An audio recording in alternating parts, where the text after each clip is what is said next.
Selamat pagi, siang, sore, malam, Bapak, Ibu dosen, dan teman-teman sekalian.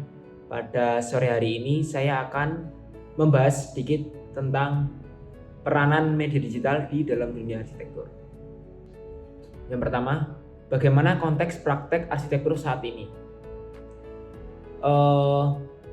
Konteks praktek arsitektur pada zaman ini kita kebanyakan menggunakan software atau di mana teknologi yang sudah berkembang, sehingga jika dibedakan dengan yang dahulu dan yang sekarang, zaman dahulu proses dalam praktek pembelajaran arsitektur masih menggunakan cara tradisional atau secara manual.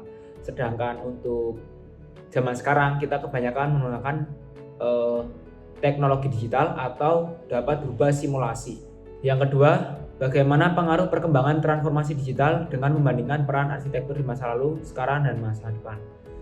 Di masa lalu atau dengan cara tradisional, para arsitek-arsitek pada zaman dahulu menggunakan cara-cara manual seperti dalam perhitungan atau menggambar sebuah lembar kerja masih menggunakan cara manual atau menggunakan tulisan tangan.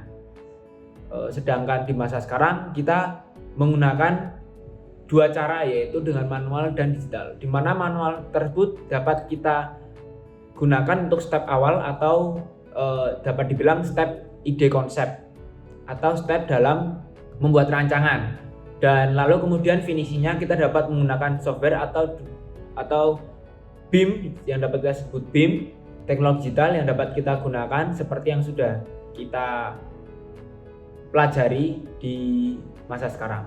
Dan di masa depan saya yakin akan ada banyak software-software yang lain yang akan lebih maju selain yang sekarang, yang dimana dapat merubah atau merevolusikan cara kerja di dunia arsitektur ini.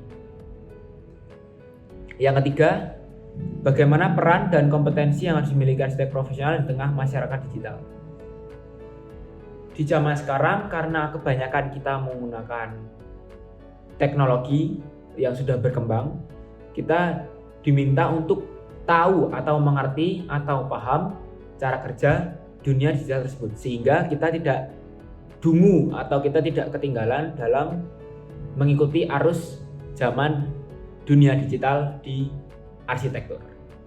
Yang keempat, berangkat dari analisis SWOT diri yang pernah dilakukan, bagaimana langkah perkembangan diri sebagai arsitek masa depan.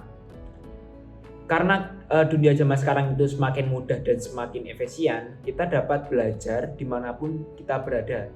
Dunia internet itu dunia sangat luas. Kita dapat mengetahui segala cara yang tidak harus kita lakukan atau berbayar, sehingga kita dapat menggunakan tempat itu atau tempat internet ini menjadi tempat yang gratis untuk mengasah ilmu kita di dunia arsitektur.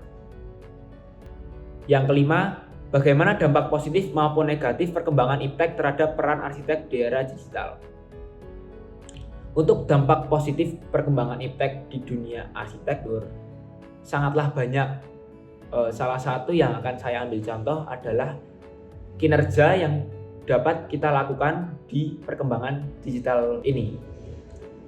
Karena sudah semakin modern, kebanyakan rancangan-rancangan atau ide yang kita lakukan itu kita lakukan secara sistematis atau secara terstruktur, sehingga kinerja semakin cepat dan semakin efisien, dan sedikitnya kesalahan yang dapat dilakukan oleh sistem di dalam perkembangan iptek tersebut.